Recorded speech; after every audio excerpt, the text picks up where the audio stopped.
Well, I actually caught this man at the perfect time. Adam Sinkus, Adam Sinkus Collaborations. Welcome back. And you've got a pretty big day today going live on LinkedIn once again. I've been noticing this with Adam Sinkus Collaborations. How's that going for you, first of all? Dude, I absolutely love it. It's totally different than a recorded show because like the cards lie how they lie. So I would say that my prep is different and I spend more time on my prep for live shows, but that would be a colossal lie on it. Pretty much I go, here's the guest, here's what we're going to talk about, and then we figure it out from there. But dude, I absolutely love the live. I love the fact that I'm not spending a bunch of time producing a show, not spending a bunch of time in the video editor going and cleaning up audio and video. You know, it's just how it lies. So it saves me a considerable amount of time. All right, well, I've had you on the Sunday show. Maybe for my weekday people that don't know much about you, you're from Florida. Tell us a bit about Adam Sinkus Collaborations. Yeah, so I work with small and medium businesses to help them really build the pieces in play that are going to help them take the next step in their business. So my Winning Tactics podcast that's every Tuesday and Thursday on LinkedIn Live, and periodically when I feel like I have some extra time to record one, Okay. is all about bringing the experts in place that are doing the things that make small businesses successful, right? Because I'm not a recruiting guy, but but I know plenty of recruiting guys, so I brought a whole panel of recruiting guys on one of the shows. So it's just about giving back to the small businesses, giving them the information, the strategies that they need to really take that next step forward. And personally, how are you guys doing? I know you had a couple friends that had been affected by COVID. How are they doing? How's everybody around you doing? We're doing pretty good. Everybody is pulling through. So we have one family member that was affected, and it's been a long road for him, but he's on the we're hoping he's on the tail end of all this. He's been in the Sure. hospital, but things are progressing forward. So it's been good. Now, on the general side of the LinkedIn Lives and live videos, we've seen that a whole ton the last couple months. As we Mhm. start to move out of this phase and into going back, can you see the LinkedIn Live? Can you see more lives happening because of the audience you've built through that? Yes, I actually get a better audience through my live streams than I do through my recorded stuff. Oh, So okay. I also like the fact that there's that interaction to it. And again, the time thing is huge for me. It's about not having to spend a bunch of time producing. I produce all of my own stuff. So um, really just not having to take the time to go back and produce everything. It's there and done. So. Well, and you are a small business owner. You've got Adam Sinkus Collaborations. You work with authors. Last time we talked to was about making sure people weren't freaking out during this. Yep. Now we're starting to seeing a shift. And so with people eager to go back to work, what's your advice to them that's, hey, I'm a small business owner. I want to get back to work. Shouldn't we still advise caution? Like, what would you advise them as you see other states opening up? So the biggest thing I think that's super, super important, number one, is be patient. Just we all want to get back to work. We all want to be making money. Be patient. You don't have to be the first one in the race to be the most effective in the race. Second, double down on your marketing. If you haven't spent time getting your marketing in place, do that now, because when the floodgates open, everybody and their mother is going to be trying to put out an ad or Mm. Facebook ad, Google AdWords, whatever, radio spots, whatever it is, everybody and their mother is going to be doing that the second they get back to their business. Well, So, and that's also a bit of cautionary though, because they may not have that money to spend right away, right? They might just think they do, but they may not. I know a ton of people, a ton of small business owners that have taken care of the ELD loans, the PPP loans. Those are great things to use that type of that funding. Obviously not the PPP, but the ELD loans and grants, like that is a great thing to use that on. Also, it doesn't take a huge amount of money to make a Facebook campaign. Mm. It really doesn't. And so, you could design your own Facebook campaign. I guarantee it's not going to be as effective as somebody that is a marketer that's doing it for you, just because there are some nuances. But that being said, as long as you have, you have an offer, have something to grab their attention with, and you're really pointing them to buying or buying your services or purchasing a product from you, you're going to win. Well, And how do they get the consumer to come back? Because some maybe, I mean, some will want to buy, but how do you get them to come back to you? Big thing for me is just being out there, right? So we've seen this in the roofing industry a lot. In my marketing company, we work a lot with roofers and restoration companies. And the companies that are out there and visible are the companies that are getting their customers back. Work is really, honestly, for one of our clients, they were actually busier during all of this than they were before all of this. Oh, wow.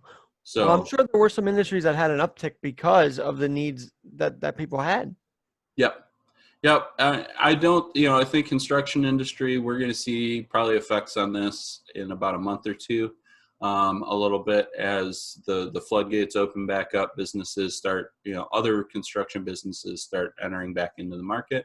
But, when it comes to like software solutions, SaaS, SaaS deployments, things like that, that stuff never really stopped. It's Well, really retail and restaurants well, and you're right, because no one was talking about that though. No one talked about how nothing actually stopped. They all were like, everything closed down. Don't even think about it, right? I feel like that was a narrative out there. It was, yeah, it definitely was, and the challenge with that is that there, I might make some people upset with this one, but I'm going to go for it because I think it's important to realize there is a narrative that the media played with this that just isn't accurately represented. I shouldn't say it's not true because it's definitely true. That I feel like there's a lot of truth out there. It's just not accurately represented. And a great example of this in my mind is, and this isn't to downplay the severity of COVID, but the great example of this is when we start looking at death numbers, right? Mm-hmm. Because we spent the first 3 months of really 3 months of this only testing the highest at-risk population. Right. So when you start looking at tested versus fatality, we already had a skewed sample, right? Not discounting the fact, the severity of it, it is super severe. But, that's just one example of what we're looking at here. Well, Adam, you're so right. I mean, they even test some of these people that they said died of COVID. I'm like, how is that a possibility that you name them that, but they're not tested? What's that about? Yeah. Yeah.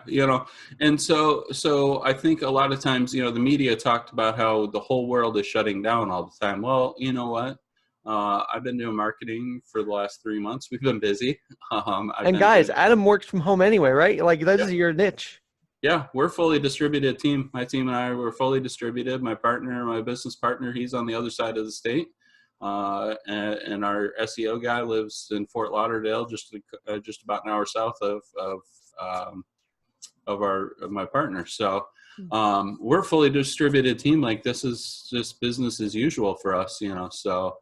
Well, Adam, it is collaboration. So what stories can you tell us during this whole time that you've seen amazing work of people coming together, collaborating during COVID-19 crisis? Yeah, so I think that's a great call out. I think people in general, just as a whole, society has come together in this. Mm-hmm. A great example, a very personal example, is my daughter's birthday was on Friday, the 1st. And in our community, they do these birthday parades where they literally, people get in their cars and come drive by and honk their horns, and there's a DJ that comes and plays music, and everybody's still respecting the social distancing, but it made that day really, really special, and that's a collaborative effort. How old is she now? She's 15 now. So. Oh wow, so that was a nice little gift for sure. And Yeah. We've all seen that, cars driving by, wishing people happy. It's just a cool moment there. It is, yeah. It's very cool. It's very unique, and so the fact is, the community comes together to do that. It's not one person driving it. It's a whole group of people that just donate the time when they're ready, or when they're available.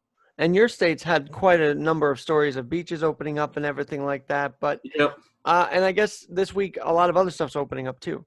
Yeah, we're getting there. Again, I'm advising my clients just on let's be cautious. Let's think about what we're offering. how you're approaching that moment where you're opening up and bringing your teams back in. And really talking a lot about if your team can effectively work remotely. Let's talk about the cost associated with that, right? Right, right. Because Well, my company hasn't been reimbursed an Uber because I've been home, so it's that kind of cost effectiveness there.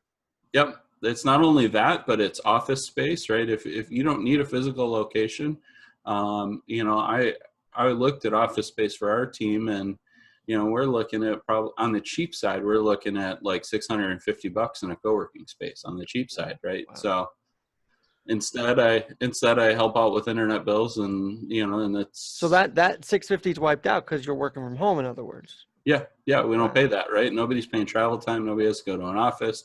Well, now that you mention that, could Regis and all these other, office spaces be knocked out because of this? Yes and no. There's still going to be purpose to them. There is still purpose. I think co-working spaces have the biggest opportunity to come out of this strong, but the model is going to change, right? So now the bread and butter for them. I actually had Alex Allen on my show a couple weeks ago. He owns a co-working space here, and we talked a little bit about this. But basically, what it came down to, what he said about it was, we're going to see probably a shift. He said, I've seen a decline in tenants that are, pay monthly for a dedicated space, but I've also seen an uptick in people renting hourly space as well. Oh, wow. And what was the uptick for, just out of curiosity? People that do need to meet with clients, that do need technology resources, things like that. So that's one of the big things on their site, is that they are very technology forward. So they have conference rooms that have the TVs. They've got the fastest internet around. They have their technology forward co-working space. So people are taking advantage of that technology that's there. Adam, maybe some people listening for the first time, what benefits could they get from coming to you, turning to you for the advice you give through Adam Sinkus and services you give through Adam Sinkus collaborations? Biggest thing is I am here to help businesses with people, process, and profits. Okay. So we always start with people. What are your people doing? Because your people are the ones that drive process and profits. And then we jump into the process, figure out what you're doing. If you have not documented processes, that is one of the first things that I like to spend time doing.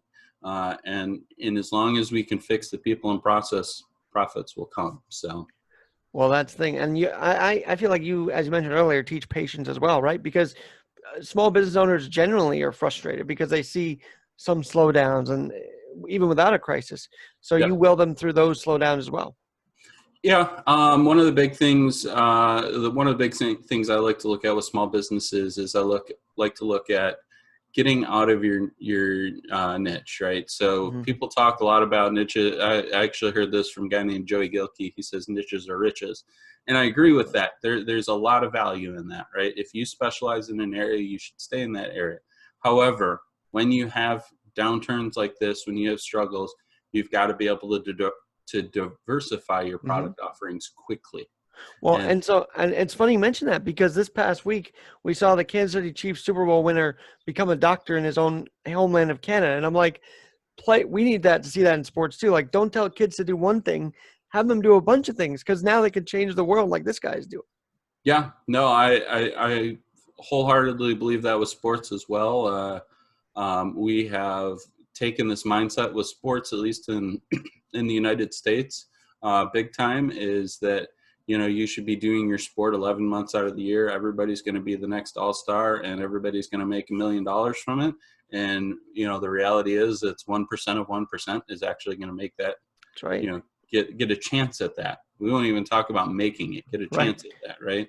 And so, so we have to always be thinking about agility in what we're doing. And so, I talk about, I coached soccer for 10 years, and, one of the things I talked to my team about was, what are you doing in the off season?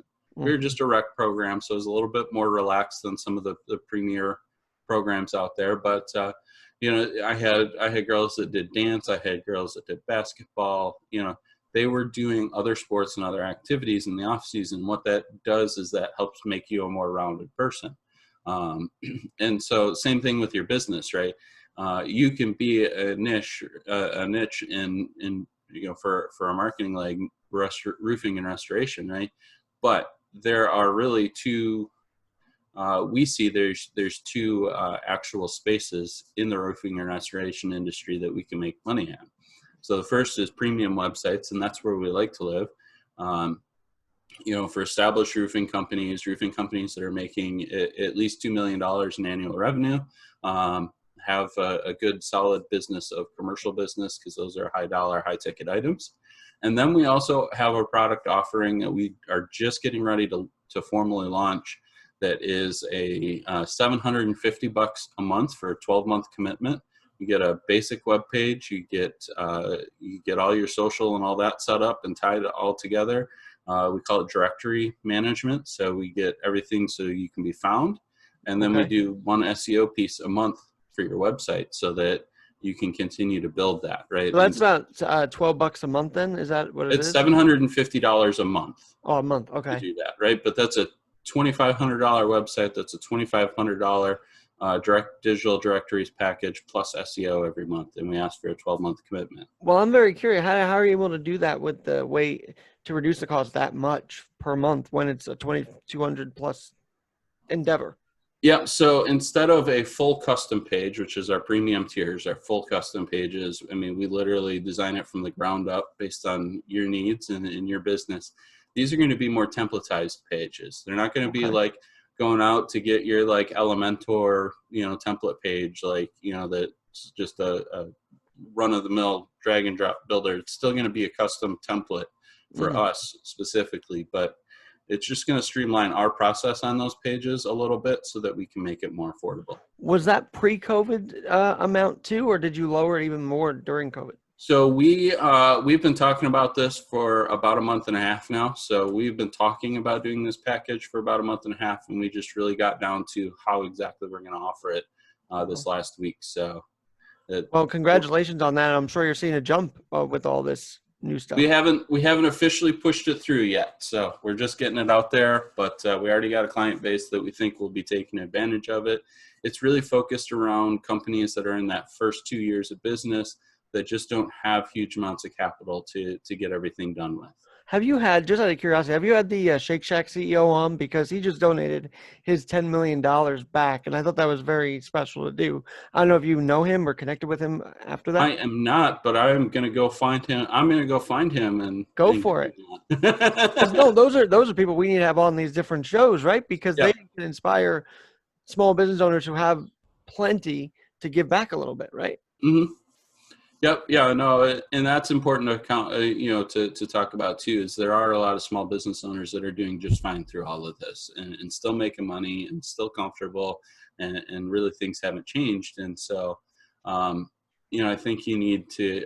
I think we hear about all the bad stories, and we need to realize that there are a lot of people. A majority of people are doing okay. I'm still clocking in from home. Thank God for that. So. Yep. There are people still working. Now, Adam, let's talk about today. Who you got on for LinkedIn Live, and where can people find that today? I have Gordon Treadgold on today. So Gordon is bear with me here a second. I'm just double-checking my notes. Yeah, Gordon Treadgold's on today. See, I haven't got there yet. So okay. This is all that prep stuff, right? It's about a half an hour before. I've been connected with Gordon for a while on LinkedIn. We've had several conversations over the phone, back and forth, but he is a author, a speaker, and a leadership consultant, and just has amazing knowledge to give back about how leaders can drive culture and engagement within their organizations. Adam, you obviously have picked up some more people through this LinkedIn Live. What is one thing maybe you can tell us today that they don't know, that who watches you, that don't know who you are personally? Tell us one thing about you that people may not know.